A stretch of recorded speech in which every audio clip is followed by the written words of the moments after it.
Actually, it's so great to be at DLD. And we had this, we heard this a little bit politics discussion before, and I thought, wow, now we are coming and we just talk about physics and money and real stuff. And I think this is what DLD is. We bring all these different parts somehow together and do something better. And because this is why we are all here. We want to change stuff we do.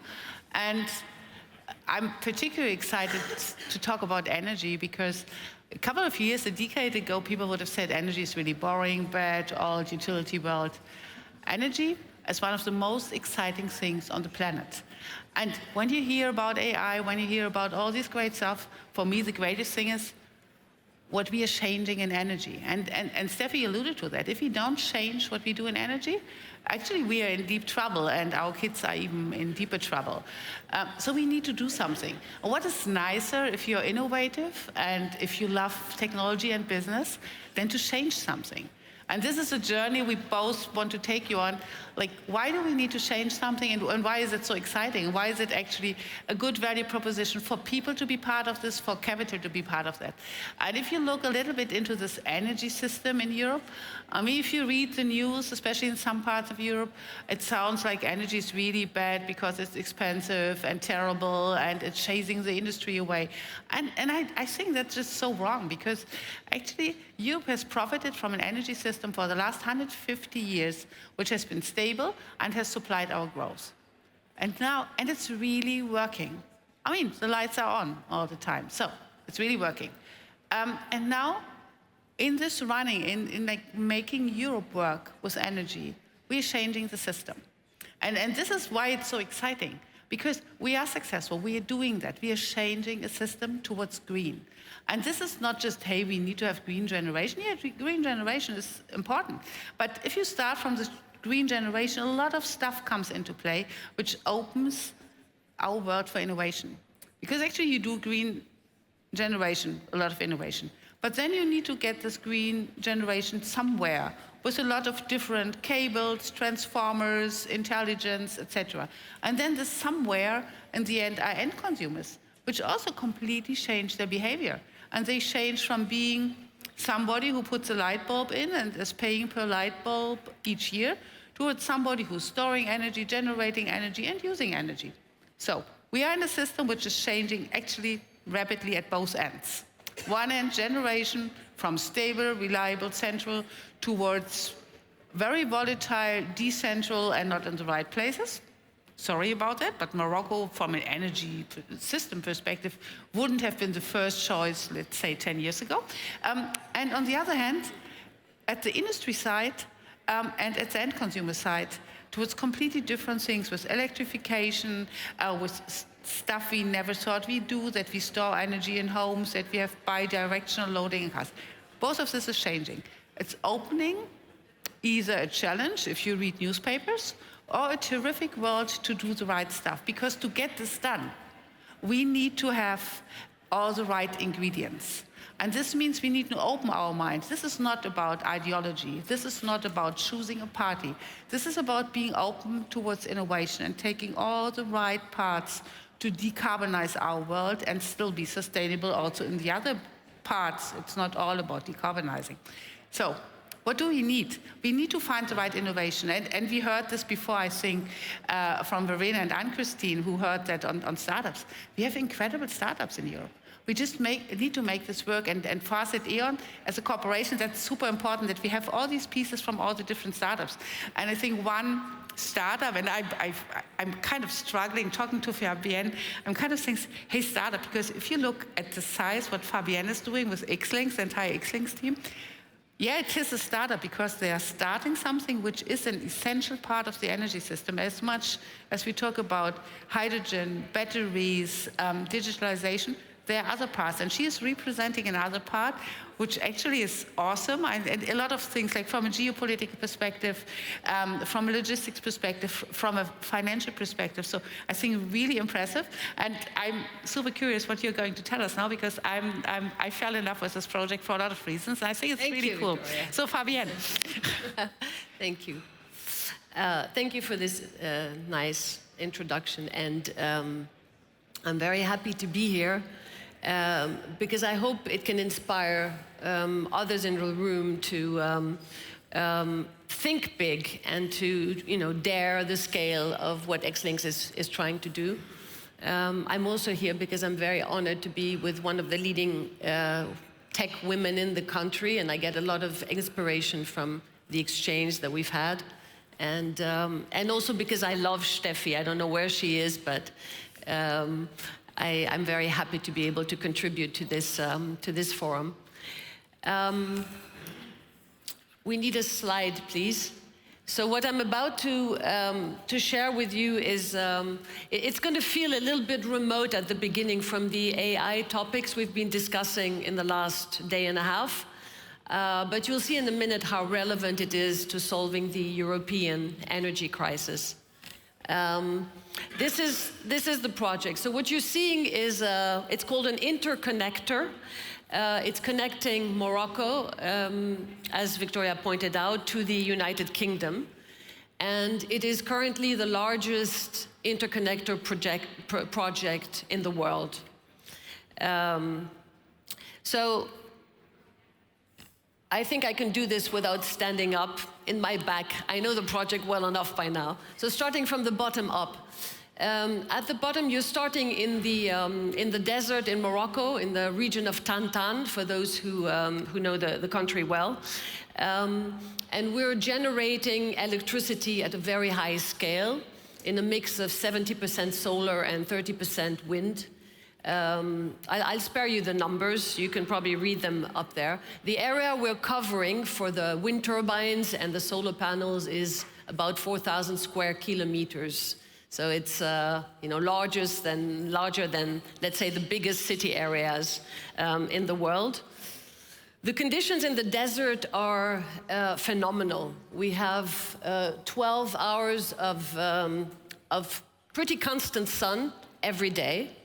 And then we have trade winds in the early morning hours and in the evenings. So they complete the sun profile very well. In total, about 90 hours of high energy constant every day, with very few exceptions. It's also noteworthy that it's an area of the world that is unpopulated, so humans and animals. So the disruption to the landscape, to the habitat, is a very, is a minimal one if you compare it to trying to build that kind of scale, let's say on a European coast. Huh? And then last but not least, the benefits to Morocco are substantial. So much so that they can be measured in percentage of national GDP. It makes a significant difference to the economy of that country. It's mostly income from taxes that we would be paying. It's income from leasing the land, but more importantly, it's industrial development for the country and a lot of employment.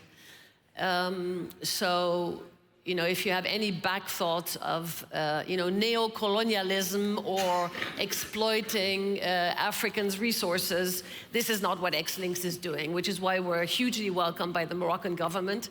It's a really booster for that country's economy. By the way, Morocco has profiled itself as a green hub for the last 10 years, very significantly. They're selling their sunshine and their wind very well to the rest of the world. Okay, one step back up. What the orange line that you see is a cable. It's a subsea cable running across hugging actually the Atlantic coast through those countries, so Morocco and then Portugal and Spain, then France, and then across the channel into the UK. We have obtained a grid connection in Devon on the east coast of the UK 2 years ago. So it's 4,000 kilometers, and that's where the challenge lies in terms of technology. It's a very, very established technology. HVDC, high voltage transmission, has been around for decades. So we don't have a major tech challenge there. Our challenge is scale, and then, of course, coming up with a resilient supply chain in those quantities, right?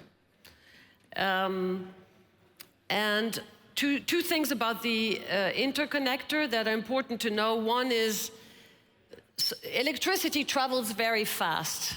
As Victoria, as a physicist, will confirm. It travels almost as fast as light, so which would be 300,000 kilometers per second.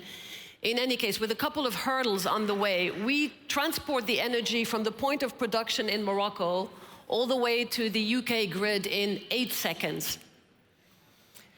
What that means is that you get a very flexible production. So you can adapt your production very quickly to demand in the UK. As the grid needs more or less of that supply source, you can adapt and react very quickly. So that is quite different from, traditional solar and wind. It also means that we need relatively little storage, battery storage, to store the supply, which would make it much more costly. And the second thing about the interconnector is the technology has had many generations, many iterations. It's well established. The loss that we have over the whole stretch of 4,000 kilometers is minimal, so it's about 15%, which compares very well with all other technologies. Last step, we're coming to the grid in the UK. The green electrons are coming into the UK.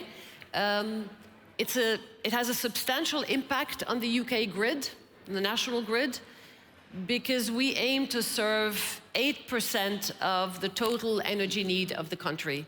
8% of the total energy need with that one project, which is about 7 million homes. And we expect to have a significant cost reduction for the end customer. There's an independent study that's been made on that subject by the UK government, by AFRI, and they come up with very remarkable numbers. So we were awarded the Project of National Significance title last year, which actually speeds up a lot of the processes that we need to go through in terms of planification, permits, etc. So in summary, it's a simple idea. You build, and it's been attempted before. Some people in the room will remember Desertec, which was a German-led initiative at the time, led by Munich Re and Nicolas von Bomhard. You build a south-north axis from a place in the world that has very high intensity supply of green electrons, and you bring that energy to the north, to a place that has a very high demand, such as Europe. And with that, with that constellation, you solve 3 of the main problems that renewable energy have been hampering with in the last decades. One is the reliability. So you've all followed the drama of Dunkelflaute in Germany, but more importantly in the UK. 2 weeks ago, the grid almost came to a stillstand through their reliance on renewable energy. It's always been a big road blocker. We ain't got no Dunkelflaute. We are 4,000 kilometers from Dunkelflaute, and that is a major breakthrough in terms of delivering green energy to the grid. That's number 1. Number 2, the flexibility, as I've described before. You can adapt the supply very quickly to what your grid is demanding. And number 3 is the affordability, which is, the newest challenge that has come on top of the renewable energy in the last years. We will lower the cost for the UK customer. So with that, we're becoming the blueprint in the world for long-distance interconnectors. And our message is clearly, think big. The energy transition is not going to happen with incremental investments of 100 million each. So think big. This project is $25 billion, costs $25 billion to set up. Most of it CapEx upfront. Very little operating costs for the following 30 years. We're currently assessing the next projects in Europe. Stay tuned for more news about that in the next month. And we are, in essence, a European solution to the problem of the energy crisis. So that would be Xlinks. Let me circle back, Victoria. Let's leave the hardware world and come back to the other aspects of the energy value chain that you were touching on before, that are just as important to manage the transition. So E.ON is one of the world leaders in terms of grid and grid size, grid management, digital solutions for the grid, and AI. So my question to you would be, perhaps just in a general way, maybe, can you describe what digitalization and AI does for the grid at E.ON and how you go about it? Yeah, thank you. At first, I'm still like, imagine 8% of the UK, just stable supply for 19 hours, really cool. So I love that. Yeah, digitalization, I think, and you touched on it, if you imagine like 25 billion for cables and transformers and stuff, actually that's something we are seeing. If you look into the infrastructure we have now, I said we changed the system.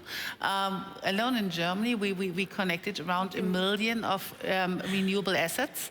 And this is crazy. I mean, we build power lines like crazy. We are not fast enough. Like anybody of you who is building some solar on top of the roof will probably come to me later and say, hey, I'm waiting for whatever. So this is where we are. And the only way to get this done, there's no way, if we would take the systems from yesterday and just scale them, we can't have enough cables. I mean, the consumption of material alone, the time you need to build this, etc., doesn't make sense. Yes, we are building a lot. We raised our investment significantly. So we are investing around 6 billion a year just into, as you called it, hardware. So yes, but we can only use it if we digitize, because otherwise we would need to invest even more, and there's no financial case to do that. So we need to be smart. And this is like, on this being smart, I told you in the beginning the story from generation to end customer and industrial customer. And around this, there are a lot of points where you need to make good decisions, and good decisions are based on digital. So we have digital twins of our grids, where we do the planning, we do scenario planning, because nobody knows how much power will we really need in 5 years. Because there's this, we're getting more efficient in houses, we need more electricity for cars. We're getting different industries perhaps because of greenification. How much energy will they still need? Will we get big data centers for AI? We'll need more energy. Will this not happen? So a lot of question marks, so we need to digitize and we need to make smart decisions on scenario-based technologies. So we invest quite something into digitalization of our infrastructure at our customers' homes, in our grids, in industrial solutions which we use, but we are also doing a lot on providing software solutions for the industry. So we started out in having startups, we are selling software to the industry, not just in Europe, because we think this is something where you really need to combine digital expertise with a deep understanding of energy. And this makes a difference. If I look into especially digital twins of parts of what we do, this is saving us a lot of investment money, which we otherwise would need for components of the grid, and this is also enabling end customers on their on digitalization of the homes. It's enabling end customers to play an active role. So you go back to this light bulb picture of people just putting light bulbs in. You count light bulbs, which we did like 130 years ago to make an invoice.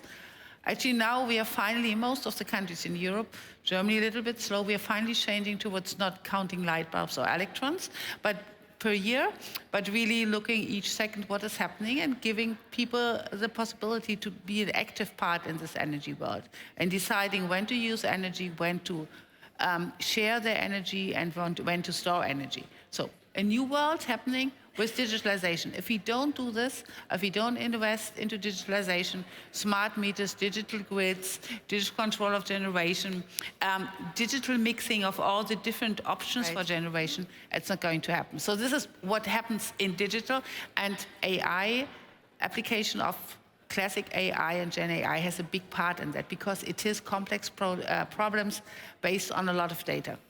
And so talking about, I always said, hey, we need to balance. We need to balance how much do we do in terms of hardware? Most. And how much can we still afford to put into digitalization in order to save money in hardware and also to make this more efficient, profitable, and faster?